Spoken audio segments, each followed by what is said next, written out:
Welcome to Digital Learning, Department of Collegiate Education. Dear students, I continue in the last video, from last video. Actually, in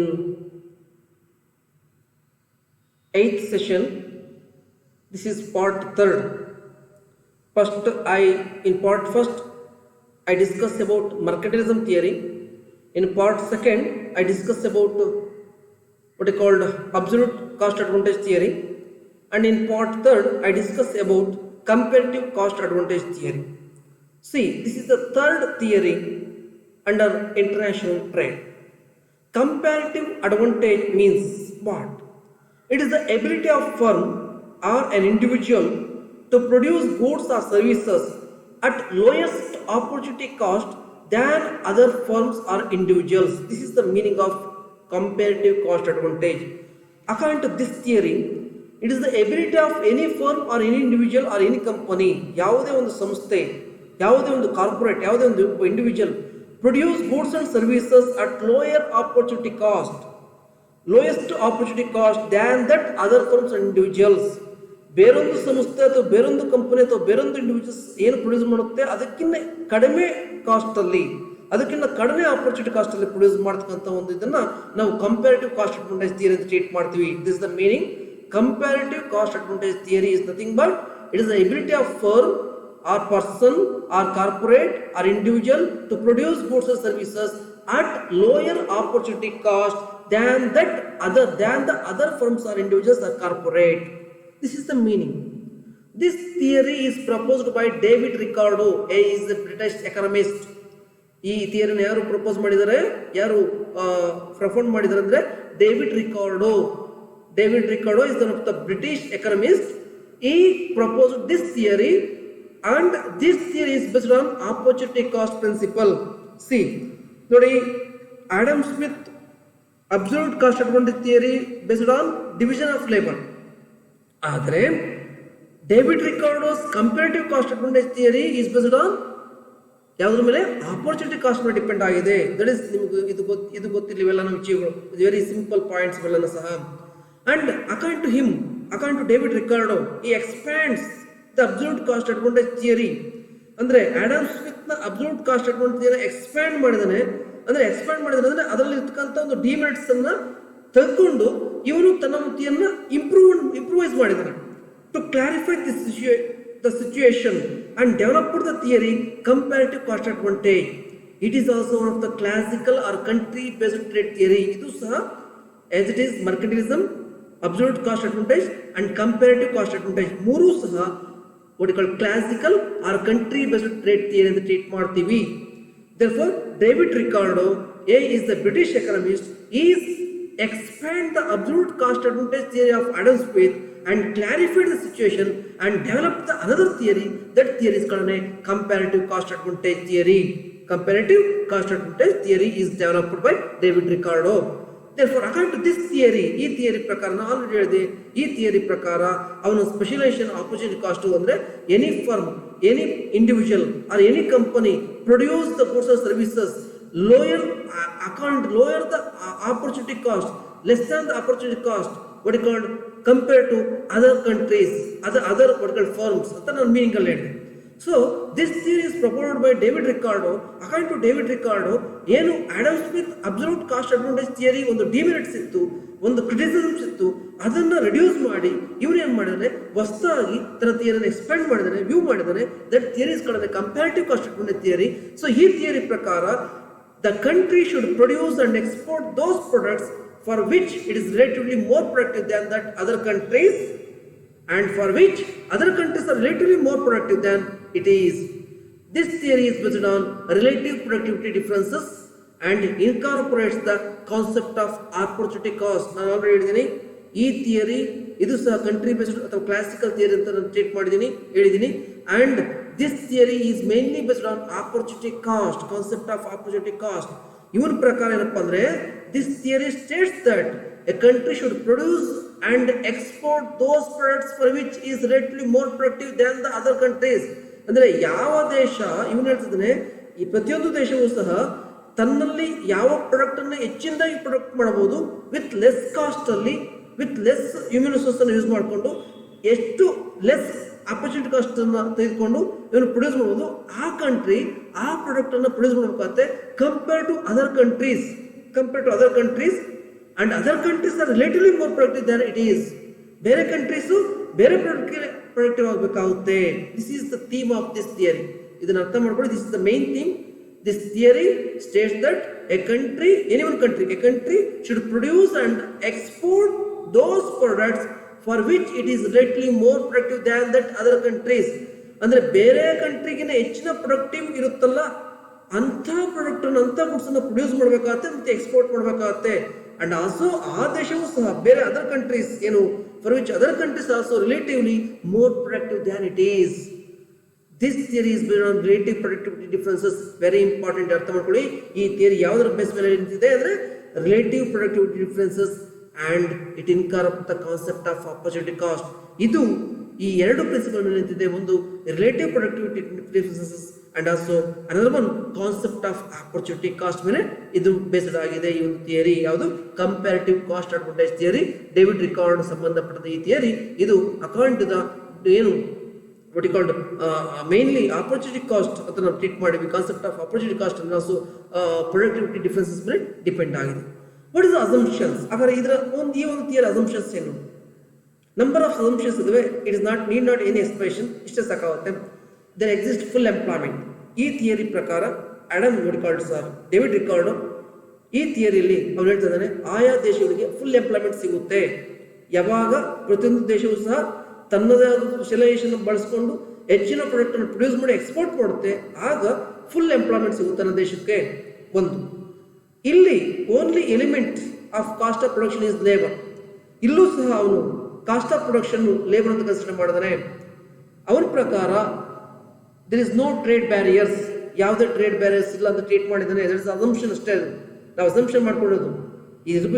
ಇಲ್ಲ ಅಂತ ಇರೋದಿಲ್ಲ ಅಂತೆಲ್ಲ ಹೇಳ್ತಿರೋದು, assumption ಅಷ್ಟೇ. There are no trade barriers between the two countries. Trade is free from cost of production. ಅವನ ಪ್ರಕಾರ cost of production ನಿಲ್ ಅಂತ ಹೇಳ್ತಾ ಇದ್ದಾನೆ. Trade is free from cost of production. ಯಾಕಂದ್ರೆ cost of production is only labour ಅಂತ ಅವ್ನು treat ಮಾಡಿದ್ದಾನೆ. Trade takes place only between two countries. ಇವನು ಸಹ ಹೇಳ್ತಾ ಇದ್ದಾನೆ ಕೇವಲ ಎರಡು ದೇಶಗಳ ನಡುವೆ ಟ್ರೇಡ್ ಕಂಡಕ್ಟ್ ಆಗುತ್ತೆ,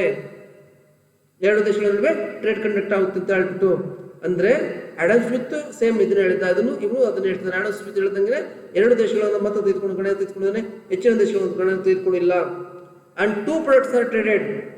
ನನ್ನ ಪ್ರಕಾರ ಟೂ ಪ್ರಾಡಕ್ಟ್ಸ್ ಅನ್ನು ಟ್ರೇಡ್ ಮಾಡ್ತಾ ಇದ್ದಾನೆ. ಇಲ್ಲೂ ಸಹ ಆಡಮ್ ಸ್ಮಿತ್ ಅದನ್ನ ಹೇಳಿದ್ದ, ಇಲ್ಲೂ ಸಹ ಹೇಳ್ತಿದ್ದಾನೆ only two products are traded. And there are no cost of transport. ಅವ್ನು ಹೇಳ್ತಿದ್ದಾನೆ ಇಲ್ಲಿ ಟ್ರಾನ್ಸ್ಪೋರ್ಟ್ ಕಾಸ್ಟ್ ಅನ್ನು ಕನ್ಸಿಡರ್ ಮಾಡಿಲ್ಲ. ಅವ್ನು ಹೇಳ್ತಿದ್ದಾನೆ ವೆರಿ ಇಂಪಾರ್ಟೆಂಟ್ ಅಸಂಪ್ಷನ್ಸ್ ಮಾಡ್ಕೊಂಡಿರೋದು. ಟ್ರಾನ್ಸ್ಪೋರ್ಟ್ ಕಾಸ್ಟ್ ಕನ್ಸಿಡರ್ ಮಾಡೋದಿಲ್ಲ, ಕಾಸ್ಟ್ ಆಫ್ ಪ್ರೊಡಕ್ಷನ್ ಕನ್ಸಿಡರ್ ಮಾಡೋದಿಲ್ಲ. ಕಾಸ್ಟ್ ಆಫ್ ಪ್ರೊಡಕ್ಷನ್ ಲೇಬರ್ ಅಂತ ಟ್ರೀಟ್ ಮಾಡಿದ್ದೀನಿ, ನೋ ಟ್ರೇಡ್ ಬ್ಯಾರಿಯರ್ಸ್ ಅಂತ ಟ್ರೀಟ್ ಮಾಡಿದ್ದಾನೆ. ಎರಡು ಪ್ರಾಡಕ್ಟ್ ಮಾತ್ರ ತೆಗೆದುಕೊಂಡಿದ್ದಾನೆ, ಎರಡು ಕಂಟ್ರೀಸ್ ಅಲ್ಲಿ ಮಾತ್ರ ಅಂತ ಟ್ರೀಟ್ ಮಾಡಿದ್ದಾನೆ. ಅಂಡ್ ಅವನ ಪ್ರಕಾರ ಇಟ್ ಇಸ್ ಫುಲ್ ಎಂಪ್ಲಾಯ್ಮೆಂಟ್ ಅಂತ ಅಸಂಪ್ಷನ್ ಮಾಡ್ಕೊಂಡಿದ್ದಾನೆ. This are the assumptions for this theory. That is ಯಾವುದು? Cost comparative theory, comparative cost advantage theory. Okay, for example ಅದಕ್ಕೆ ಸಂಬಂಧಪಟ್ಟ ಏನು ಅಸಂಪ್ಷನ್ಸ್ ಅನ್ನು ಹೇಳಿದ್ವಿ ಅದಕ್ಕೆ ಸಂಬಂಧಪಟ್ಟ ಒಂದು ಎಕ್ಸಾಂಪಲ್ಸ್ ಅನ್ನು ತೆಗೆದುಕೊಂಡಿದ್ದೀನಿ. Output per one day of labour. ಒಂದು ದಿನದ ಲೇಬರ್ಗೆ ಔಟ್ಪುಟ್ ಏನು ಬರುತ್ತೆ ಅಂತ ತೆಗೆದುಕೊಂಡಿದ್ದೀವಿ. ಎರಡು ದೇಶಗಳನ್ನು ಕನ್ಸಿಡರ್ ಮಾಡಿದ್ವಿ. ಆ್ಯಕ್ಚುಲಿ ಅವ್ನು ಹೇಳಿದ್ದು ಟೂ ಕಂಟ್ರೀಸ್, ಅದಕ್ಕೆ ಎರಡು ದೇಶ ತಗೊಂಡಿದ್ದೀವಿ. ಮತ್ತು ಎರಡು ಪ್ರಾಡಕ್ಟ್ ಅನ್ನು ತೆಗೆದುಕೊಂಡಿದ್ದೀವಿ. ಒಂದು ಜಪಾನ್ ಮತ್ತೊಂದು ಇಂಡಿಯಾ, ಎರಡು ದೇಶ. ಪ್ರಾಡಕ್ಟ್ ಬಂದಾಗ ಪೆನ್ಸ್ ಮತ್ತು ಆಡಿಯೋ ಟೇಪ್ ಪ್ರಕಾರ ಅಂತ ಕನ್ಸಿಡರ್ ಮಾಡಿದ್ವಿ. ನೀವು ಯಾವ್ದು ತಪ್ಪು ತೆಗೆದುಕೋಬೋದು, ಇಂಥದ್ದಂತ ಹೇಳಿಲ್ಲ. ಇಲ್ಲಿ ನೋಡಿ, see in this example actually Japan produce 60 pens per day per one day of labour. One day of ಲೇಬರ್ಗೆ 60 ಪೆನ್ಸನ್ನು ಪ್ರೊಡ್ಯೂಸ್ ಮಾಡುತ್ತೆ. ಆದರೆ India per one day of ಲೇಬರ್ಗೆ 50 ಪೆನ್ಸನ್ನು ಪ್ರೊಡ್ಯೂಸ್ ಮಾಡುತ್ತೆ. ಅದೇ ರೀತಿ ಆಡಿಯೋ ಟೇಪ್ ರೆಕಾರ್ಡ್ ಬಂದಾಗ ಜಪಾನ್ 60 ಟೇಪ್ ರೆಕಾರ್ಡ್ಸನ್ನು ಪ್ರೊಡ್ಯೂಸ್ ಮಾಡುತ್ತೆ, ಇಂಡಿಯಾ 2 ಟೇಪ್ ರೆಕಾರ್ಡ್ಸನ್ನು ಪ್ರೊಡ್ಯೂಸ್ ಮಾಡುತ್ತೆ. See in this example Japan produces 60 pens or 6 audio tape recorders per day of labour. ಅರ್ಥ ಆಗ್ತಿದೆ ಭಾವಿಸ್ತೀನಿ. Japan produce 60 pens or 6 audio tape recorders per day of labor. Japan now has an absolute cost advantage in both pens and audio tape recorders. ಎರಡರಲ್ಲೂ ಅದು advantage ಇದೆ. Very important. ಇಲ್ಲಿ ನಾವು Adam Smith ಸಂಬಂಧಪಟ್ಟದ ಬಂದಾಗ ಅದರಲ್ಲಿ ಸ್ವಲ್ಪ ನಾವು ಒಂದರಲ್ಲಿ ಮಾತ್ರ ತೆಗೆದುಕೊಂಡಿದ್ವಿ. ಬಟ್ ಇಲ್ಲಿ ಕಂಪೇರಿಟಿವ್ ಕಾಸ್ಟ್ ಅಡ್ವಾಂಟೇಜ್ ಬಂದಾಗ Japan has get both absolute cost advantage in both pens and audio tape recorders for 1 day of labor. Okay. Japan can produce 10 more pens, means consider to India 10 more pens ಅನ್ನು produce ಮಾಡ್ತಾ ಇದೆ. ಯಾಕೆಂದ್ರೆ 60 minus 50 ಇಂದ 10 more pens ಆಗುತ್ತೆ. And compared to audio tape recorder ಬಂದಾಗ 4 more tape recorders produce ಮಾಡ್ತದೆ. 6 minus 2 means 4 tape recorders than India. Japan is more productive than India in both the products. Okay. ಈ ಎರಡು product ನೋಡ್ಕೊಂಡಾಗ pens and audio tape recorders ನೋಡ್ಕೊಂಡಾಗ Japan is more productive than India for both pens and audio tape recorders per 1 day of labour. That should be considered. Therefore ಈ ಒಂದು expression continue ಮಾಡ್ತಾ ಇದ್ದೀನಿ. Japan is 3 times better than India in audio tape recorders. 3 times better than in India audio tape recorder production and 1.2 times better than in pen production. Therefore, ಅಂದ್ರೆ audio tape record produce ಮಾಡಬೇಕಾದ್ರೆ 3 times better ಅಂತ ಹೇಳಿವಿ. ಅದನ್ನ divide ಮಾಡಿದ್ರೆ ಗೊತ್ತಾಗುತ್ತೆ ಅಷ್ಟೇ, very simple ಇನ್ನೇನಲ್ಲ. And 1.2 times better than in pen production ಅಂತ ಹೇಳ್ತಾ ಇದ್ದೀನಿ. India is only 0.33 as good Japan in India in audio tape recorder in production, but 0.83 as good in print production. See ಇಲ್ಲಿ actually ಎರಡು better advantage ಅಂತ ನಾವು ಹೇಳಿವಿ. Japan get an both cost advantage comparatively India like pens and audio tape recorder ಅಂತ ನಾವು examples ಅಲ್ಲಿ. ಆದ್ರೆ ಅದನ್ನು ನಾವು ನೀಟಾಗಿ ನಾನು ಅದನ್ನು ಮತ್ತೊಂದ್ಸರಿ ಕ್ರಿಟಿಕಲಿ ತೆಗೆದುಕೊಂಡಾಗ Japan is 3 times better than India in audio tape recorder production. Audio tape recorder production ಮಾಡೋದು ಬೇಕಾದ್ರೆ 3 times ಬೆಟರ್ ಇದೆ.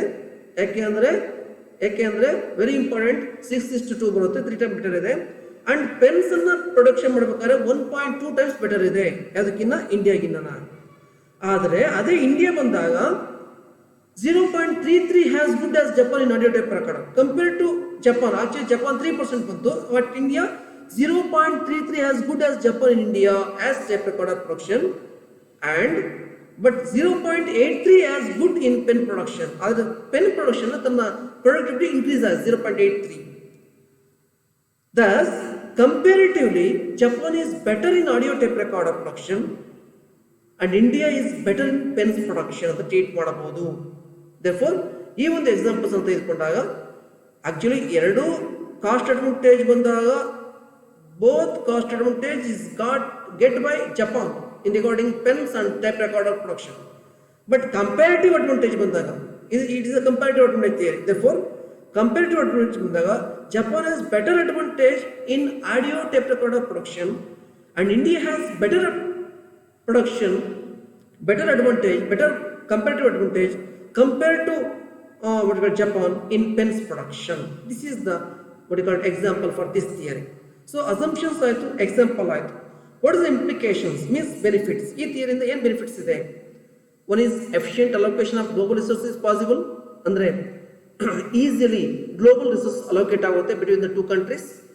And second one is maximization of global production at least possible cost, means both the countries produce the product at least possible cost because of consider only opportunity cost. And third one, product price come more or less equal among the world market. Both the countries, ಎರಡು countries comparative advantage ತೆಗೆದುಕೊಳ್ಳೋದ್ರಿಂದ, comparative cost advantage ತೆಗೆದುಕೊಳ್ಳೋದ್ರಿಂದ they get both product prices are same as usual compared to both the countries world market. Demand for resources and products among the world nations will be optimized. Demand of these products are available in both the countries. And fifth one, it is better for countries to specialize in those products. ಇದು ಯಾವುದಕ್ಕೆ applicable ಆಗುತ್ತೆ? Which countries have specialized in these products in which they related to best and import them or export them. ಅಂದರೆ ಯಾವ country ತನ್ನ product ಅನ್ನು produce ಮಾಡಿ ಈಸಿಯಾಗಿ export ಮಾಡೋಕ್ಕೆ ಇರುತ್ತೆ ಅಂತ ಕಂಟ್ರೀಸ್ ಅಪ್ಲಿಕಬಲ್ ಆಗುತ್ತೆ. It's another one benefit or implication. And sixth one, it is better for countries to buy other goods from other countries who are relatively better at producing them. ಇದ್ರ ಈ ಥರದ ಪ್ರಕಾರ countries they buy the goods from other countries which are relatively better at producing them. This are the implication or benefits of this theory. Then what is the criticisms? So ಈ theory ಸಹ criticisms ಒಳಗೊಂಡಿದೆ. ಇದು ಸಹ ಅದರ ಹೊರತಾಗಿ ಏನಿಲ್ಲ. ಏನಪ್ಪಾ ಅಂದರೆ it is a restrictive model. This Ricardian theory ಅಂತ ಟ್ರೀಟ್ ಮಾಡ್ತಿದ್ದೀನಿ. ಆ್ಯಕ್ಚುಲಿ ಏನು ಕಂಪ್ಯಾರಿಟಿವ್ ಕಾಸ್ಟ್ ಅಡ್ವಾಂಟೇಜ್ ಥಿಯರಿಯನ್ನು ರಿಕಾರ್ಡಿಯನ್ ಥಿಯರಿ ಅಂತಲೂ ಟ್ರೀಟ್ ಮಾಡೋದು. ಯಾಕೆಂದರೆ ಡೇವಿಡ್ ರಿಕಾರ್ಡೋ ಈ ಥಿಯರಿನ ಎಸ್ಟಾಬ್ಲಿಷ್ ಮಾಡಿರೋದು. ಹಾಗಾಗಿ ನೀವು ಇದನ್ನ ಬೇಕಾದ್ರೆ ರಿಕಾರ್ಡಿಯನ್ ಥಿಯರಿ ಅಂತಲೂ ಕೇಳ್ಬೋದು. ಓಕೆನಾ? Ricardian theory is based on only 2 countries and only 2 products or commodities. But international trade is conducted among different countries with many number of commodities. So that's why ಇಲ್ಲಿ David Ricardo ಕೇವಲ 2 ದೇಶವನ್ನು ಮಾತ್ರ consider ಮಾಡ್ತಾನೆ, 2 communities ಮಾತ್ರ consider ಮಾಡಿದ್ರೆ. ಆದರೆ ನಮ್ಮ world market ಅಲ್ಲಿ ಇಂಟರ್ನ್ಯಾಷನಲ್ ಬಿಸ್ನೆಸ್ ಕಂಡಕ್ಟ್ ಮಾಡ್ಬೇಕಾದ್ರೆ ನಂಬರ್ ಆಫ್ ಕಂಟ್ರೀಸ್ ಇದೆ, not only 2 countries and number of communities trade ಆಗುತ್ತೆ. ಹಾಗಾದ್ರೆ number of countries, number of communities ಅನ್ನ ಇವನು ಅವಾಯ್ಡ್ ಮಾಡಿದ್ದಾನೆ. That is very important demerit. ಎರಡನೇದು ಫುಲ್ ಎಂಪ್ಲಾಯ್ಮೆಂಟ್.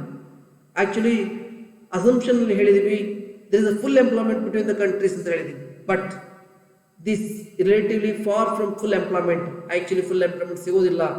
ಕೇವಲ 2 ಪ್ರಾಡಕ್ಟ್ ಅನ್ನ 2 ಕಮ್ಯುನಿಟಿಯನ್ನು ಗಮನಿಸಿರೋದ್ರಿಂದ, 2 ಕಮ್ಯುನಿಟಿ ಟ್ರೇಡ್ ಆಗೋದ್ರಿಂದ it is not possible to provide full employment to the entire people. Then third one, ignored transport cost. Very important. Already ಇದನ್ನ assumption ಹೇಳಿದ್ವಿ. Here in this theory transport cost as ignored. Cost of transport is ignored. ಯಾವಾಗ cost of transport ignored ಮಾಡಿದ್ವಿ, consider ಮಾಡೋದಿಲ್ಲ, is not possibly comparative cost ಅನ್ನ difference find ಮಾಡೋಕ್ಕಾಗಲ್ಲ. Is not possible to find out the comparative cost difference. That is very important demerit ಅಥವಾ criticism. Mobility of factor of production. Mobility of factor of production means what is the assumptions are given of perfect immobility between the countries. We witness difficulties in the mobility of labor and capital within a country. Actually, our assumptions are only consider labor, but not consider labor, capital and other capital, technology and others now consider madilla. At the same time, their mobility between nations were never totally absent. So capital consider ಮಾಡಲೇಬೇಕಾಗುತ್ತೆ, technology consider ಮಾಡಲೇಬೇಕಾಗುತ್ತೆ, only labour consider ಮಾತ್ರ ಸಾಧ್ಯ ಇಲ್ಲ. That is very important point, mobility factor. And very important, no free trade. ಯಾವುದೇ ದೇಶ ತೆಗೆದುಕೊಳ್ಳಿ, international business ಸಂಬಂಧಪಟ್ಟಂತೆ number of restrictions ಇರುತ್ತೆ. Therefore, ಆದರೆ ಇಲ್ಲಿ ಅವನ ಅಸಂಪ್ಷನ್ಸ್ ಹೇಳಿದ್ದಾನೆ, no there is a free trade between the countries ಅಂತ ನಿಮ್ಮ ಅಸಂಪ್ಷನ್ಸ್ ಹೇಳಿದ್ದಾನೆ. But this theory, no restrictions on movement of goods between the particular countries, which is unrealistic ಅಂತ ಹೇಳ್ಬೋದು. ಯಾಕೆಂದ್ರೆ ಅವ್ನು ಯಾವುದೇ ರೆಸ್ಟ್ರಿಕ್ಷನ್ಸ್ ಇಲ್ಲ ಅಂತ ಹೇಳ್ತಿದ್ದಾನೆ. Movement of goods and services from one country to another country ಯಾವುದೇ ರೆಸ್ಟ್ರಿಕ್ಷನ್ಸ್ ಇಲ್ಲ ಅಂತ ಅವನ ಅಸಂಪ್ಷನ್ಸ್ ಹೇಳಿದ್ದಾನೆ. But which is the unrealistic. ಪ್ರತಿಯೊಂದು ಕಂಟ್ರಿಯೂ ಸಹ ರಿಸ್ಟ್ರಿಕ್ಷನ್ಸ್ ಅನ್ನ, ನಿಬಂಧನೆ ಇರುತ್ತೆ, ಫ್ರೀ ಟ್ರೇಡ್ ಇರೋದಿಲ್ಲ. ದಿಸ್ ಆರ್ ದ ಡಿಮೆರಿಟ್ಸ್ ಅಥವಾ ಪರ್ಟಿಕ್ಯುಲರ್ ಕ್ರಿಟಿಸಿಸಮ್ಸ್ ಅಥವಾ failures of this theory. Therefore, this theory is really an improvement over Adam Smith theory. Adam Smith absolute cost advantage ನಾವು ಕಂಪೇರ್ ಮಾಡಿದಾಗ ಇದು ಸ್ವಲ್ಪ ಇಂಪ್ರೂವ್ ಅಂತ ಟ್ರೀಟ್ ಮಾಡೋದು. Mercantilism compare ಮಾಡಿದಾಗ Adam Smith absolute cost advantage theory improve ಆಯಿತು. So ಈಗ David Ricardo comparative cost advantage theory ಇದೆ. The should be improved version of Adam Smith theory of cost absolute advantage. This theory is not only extension of the principles of division labor and substitution, but applies the opportunity cost. ಇವನು ಕೇವಲ division of labour ಮೇಲೆ ಅಂತಿಲ್ಲ. Actually ಏನಂದ್ರೆ Adam Smith ಏನಿದ್ರೆ ಅವನು ಕೇವಲ division of labour ಮಾತ್ರ ತೆಗೆದುಕೊಂಡಿದ್ದ. ಆದರೆ David Ricardo comparative cost advantage ಅಲ್ಲಿ ಡಿವಿಷನ್ ಆಫ್ ಲೇಬರ್ ಜೊತೆಗೆ ಸ್ಪೆಷಲೈಸೇಷನ್ ಕನ್ಸಿಡರ್ ಮಾಡಿದಾನೆ. ಅಂಡ್ ಆಲ್ಸೋ ಈ applies the opportunity cost concept ಅನ್ನು ಅಪ್ಲೈ ಮಾಡಿದಾನೆ. Very important. Division of labour ಜೊತೆಗೆ ಸ್ಪೆಷಲೈಸೇಷನ್ ಬೇಸ್ಡ್ ಕನ್ಸಿಡರ್ ಮಾಡಿಕೊಂಡು ಆಪರ್ಚುನಿಟಿ ಕಾಸ್ಟ್ ಕಾನ್ಸೆಪ್ಟ್ ಕನ್ಸಿಡರ್ ಮಾಡೋದ್ರಿಂದ it is also argued that the lower labour cost very important. ಯಾಕೆಂದ್ರೆ division of lower labour cost need not to be a source of comparative advantage. Therefore, ಹಾಗಾಗಿ it is compared to Adam Smith cost absolute advantage. This David Ricardo's comparison ಏನು comparative advantage theory is better and good. But Ricardo also fails to consider money value of cost production. Very important. ನಾನು ಇದನ್ನ ಒಂದು point very important debate ಅಂತ ಹೇಳ್ಬೋದು.